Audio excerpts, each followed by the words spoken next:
Texas at Michigan. Arguably the biggest matchup of week 2 of the college football season. Big noon. You got Joel Klatt and Gus Johnson on the call. This is going to be awesome, man. What are the big matchups? What are the key matchups that we need to keep an eye on throughout the course of this game? Because at the end of the day, man, college football, it is a game of matchups. You win your matchups. You win the majority of your matchups. You win your matchups most consistently. Usually you win the football game. It really is that simple. So we'll break that down right now. But first things first, subscribe to the On3 YouTube channel, College Football Sickos. Our time is now. We want you locked in. We appreciate y'all for being dialed in. Whether you're a Texas fan or a Michigan fan, want y'all a part of this, okay? So thank you for being subscribed. Second thing I want to let y'all know, PrizePicks is bringing you the hard count, all right? Our friends at PrizePicks are helping us squeeze the absolute juice out of this college football season. If you don't know what PrizePicks is, daily fantasy. Super easy, super comprehensive, easy withdrawals of your winnings. How you play, they got a board of projections, of player projections, if you will. How they're going to fare in the game, statistically. We play exclusively college football on this show. So all you got to do is pick 2 or more player projections to make a lineup. You pick more or less on those projections, you're off to the races. I got a play for you here a little bit later in this video, but if you use code HARDCOUNT when you sign up at PrizePicks.com, $5 lineup will get you $50 in promo funds. Again, when you use code HARDCOUNT, the name of the show, over at PrizePicks.com. So the matchup we got to watch here, and honestly, I think the pressure point to this whole game will be Texas and their ability to run the football. Say, JD, of course, that's the key to every football game. Tell me something I don't know. Well, Texas, the reason why it's the pressure point is, one, they have lost what would have been their starting running back in C.J. Baxter. Jaden Blue did a great job last week. It was kind of a lot of different backs got touches last week against Colorado State for Texas. But for Texas, the reason why running the ball is so important is because if they're able to run the football effectively, that will create in this game a chemical reaction of sorts.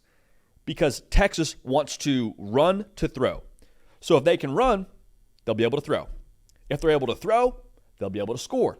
If they're able to score, you then put pressure on Michigan to have to keep pace with you. Now, as good as Michigan is, they do not want to play this game in the 30s. They want to play it in the teens. And so if Texas is able to run the football, you can't play the game in the teens because of everything I just said would potentially happen. So Jaden Blue being able to create something on the ground, doesn't have to have 200 yards rushing, but enough to be able to isolate Texas and their weapons on the outside, that's massive. Now, Will Johnson, I think most people would tell you is the best corner in all of college football for Michigan. Massive pick 6 last week to seal the deal for Fresno State. I will say this now, and this is not me telling you this is my take on the game, but I will say this. There were a few instances where other Michigan defensive backs in man coverage got beat against Fresno State. Now, that doesn't mean that's going to be the story in this game, but I do think it's just maybe something to think about when we unpack this one. Now, for Michigan, the matchup for them that I'm curious about is Colston Loveland and the way that Texas tries to defend him. Because, honestly, we talk a lot about Michigan and the quarterback battle and Davis Warren. It's his team, it seems like. And, Alex Orji, I'm sure, will have a role going forward, but it sounds like it's the Davis Warren show. Actions speak louder than words.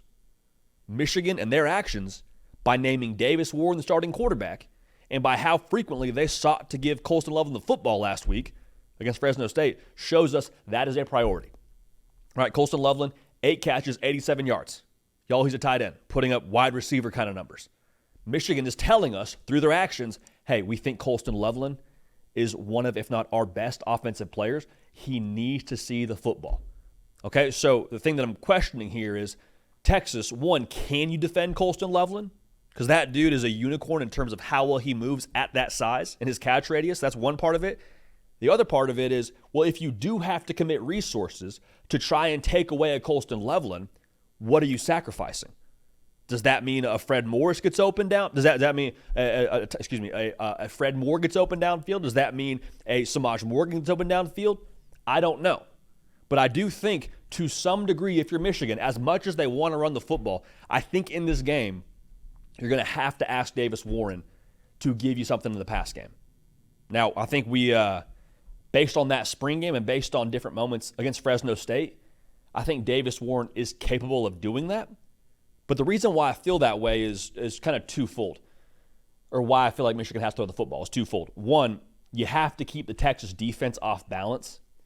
Because if Texas can just pin their ears back, even if they don't have the defensive line they had a season ago, they'll be able to just bring the house, throw the kitchen sink at you, have linebackers trigger quickly on the run, and have enough there, you would think, to be able to maybe not neutralize, but minimize that. And in theory, not get beat that way. The other part of this is anytime you play an offense in Texas, there's going to be some moments in this football game that I would call sense of urgency moments for your offense. Like what I mean by that is there's going to be possessions where if you're Michigan, like you have to be able to maximize and get points. It could be end of the first half and you got to find a way to score. You're about to get the ball back and maybe you're trying to get a leg up on Texas coming out of half. Like maybe that's the case. Maybe it's a situation where you're living right now in 3rd and 8 and you got to find a way to extend this drive to tie up the ball game or maybe go ahead and win the football game. There will be sense of urgency moments where you give the ball to Davis Warren and say, hey, I know it's early in your career. As the starting quarterback at Michigan, we need you. Need you to come through. Those moments, I think, will define this football game in a very, very massive way. So the PrizePicks plays that I like in this one, the lineup I put together for this game, again, code HARDCOUNT, $5 in lineups, $50 in promo funds using code HARDCOUNT. The name of this show. Just a great way to support the show as well. Just full transparency there. Davis Warren, his passing yard projection right now is set at 150.5 pass yards. I like the more there. I don't think Michigan's going to come out slinging, but I do think to some degree you will have to throw the football to keep pace and ultimately to beat Texas.